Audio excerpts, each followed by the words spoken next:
This is Colin Liddell, and this is the Shortpod, a brief and succinct podcast commenting on the events and issues of the day. And today it is the 25th of January, 2024. What a time to be alive in the most exciting electoral year ever. Not only are we guaranteed a spellbinding electoral contest in the United Kingdom, but also in the United States, where Donald Trump is attempting to make a legendary and phenomenal comeback. Actually, I think this could be the shittest electoral year of all time, with two very, very piss-poor electoral contests underscoring the hollowing out of Western democracy. Today, I want to focus on the contest in the United States, where the presidential election sort of kicks off in January and keeps going all the way through the year into November. But already people are saying that it's going to be Donald Trump versus Joe Biden. We've had a few GOP primaries. Donald Trump has won both of them, amassing a gargantuan number of votes, around about 80,000, about 50,000 votes to win in Iowa, about 30,000 votes to win in New Hampshire. But the key point is that he's seen off his GOP rivals. Ron DeSanctimonious has thrown in the towel. And Nikki Haley's big shot was going to be New Hampshire, where all the MSNBC viewers could go out and vote for her. But even there, Donald Trump managed to quite easily beat her. So Trump's got the GOP well and truly sewing up. And this is despite all his ongoing legal problems, which will be dismissed by the MAGA faithful as lawfare attempts to bring down their holy warrior. So where does the interest lie in the months ahead? I think there's a couple of things that are maybe worth paying attention to. One thing is Trump's legal problems. Will they be bad enough to seriously damage him?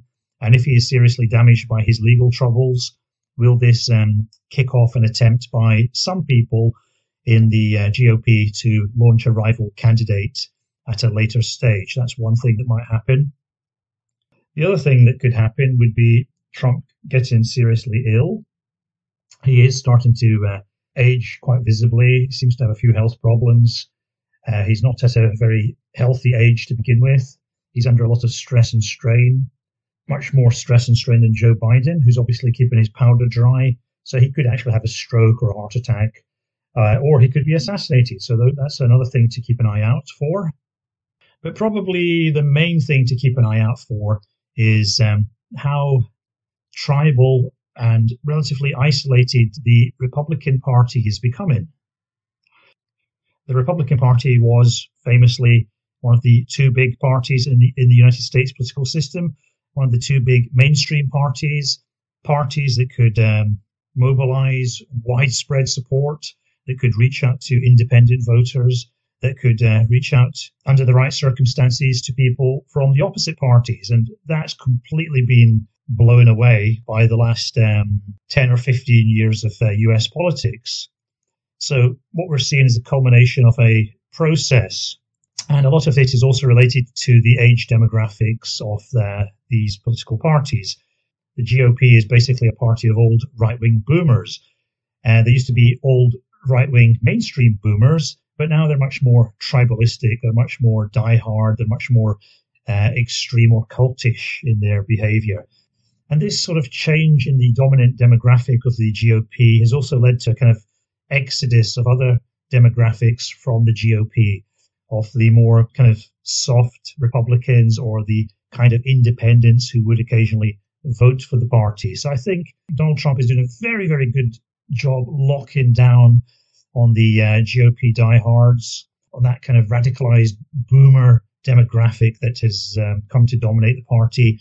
But he's doing a much poorer job in terms of attracting other demographics. In fact, he's totally alienating independents and soft Republicans. And I think this is not particularly apparent at the moment. This is probably the high water mark for Donald Trump. He's managed to appeal to a few tens of thousands of people in these first couple of primaries. But as he is confirmed as the Republican Party candidate, in the months ahead, he's going to come under a lot of fire. And a lot of the floated voters, a lot of the independents are going to have a look at Trump.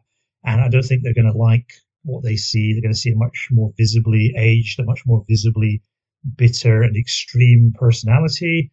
And I think it should be comparatively easy for the Democrats to repeat and, in fact, build on their 2020 victory. So I'm pretty sure that the Democrats are lapping this up. They're looking forward to Donald Trump's candidacy. And the best thing that could happen from the Republican or from the right-wing point of view is that Donald Trump suddenly has a stroke and drops out of the race. In that case, there will then be a messy struggle to replace him with another candidate. And there'll be people who are vying for that same maggotard base of old tribalized boomers that constitute the dominant demographic in the Republican Party.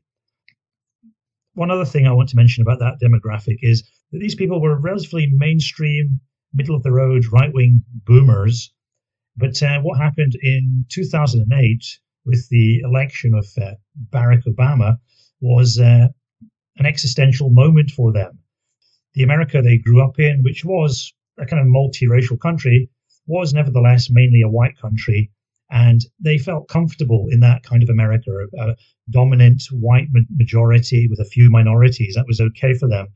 But when the Democrats chose Obama, and Obama then went on to win, that particular demographic of old center-right boomers who were kind of a bit racist on the down low, but when they saw Obama, a man of possibly Muslim background with a funny name, taking over the country, serving as president, that triggered a lot of very kind of visceral impulses in them. A lot of existential instincts were kicked into play. And also it was connected to their age, because you have a large group of people who have been quite successful in life.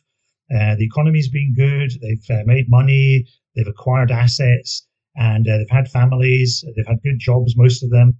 And then they're getting to that stage of life where they're starting to feel their age. They're starting to feel ill. They're starting to feel old. And they're starting to feel that their country's changing. And then Donald Trump comes along, and he kind of fits perfectly into that kind of psychological pocket that most of them are in. He's one of them. He's somebody who's strong and strident, who is speaking up for their kind of lost America. And so they kind of gravitate towards him with a kind of feverish cult-like intensity. And this is the kind of dynamic that's going on. You're getting one kind of very intensely cultified demographic taking over the party, giving Trump this incredible power base, but also at the same time isolating the mainstream, isolating the independents, and ultimately making the GOP into a politically bankrupt force. And there's almost a kind of parallel development in the United Kingdom, where the Conservative Party has kind of collapsed in the polls. They've tried to make Britain great, but with a kind of brown face on the package. And whatever they do, whatever populist rhetoric they adopt, doesn't work, because the Conservative Party has been hollowed out and it's now collapsing.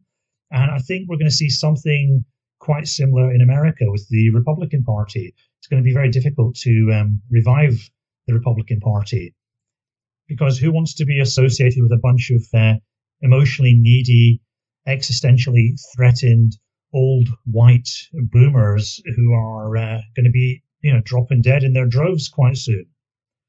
Over and out.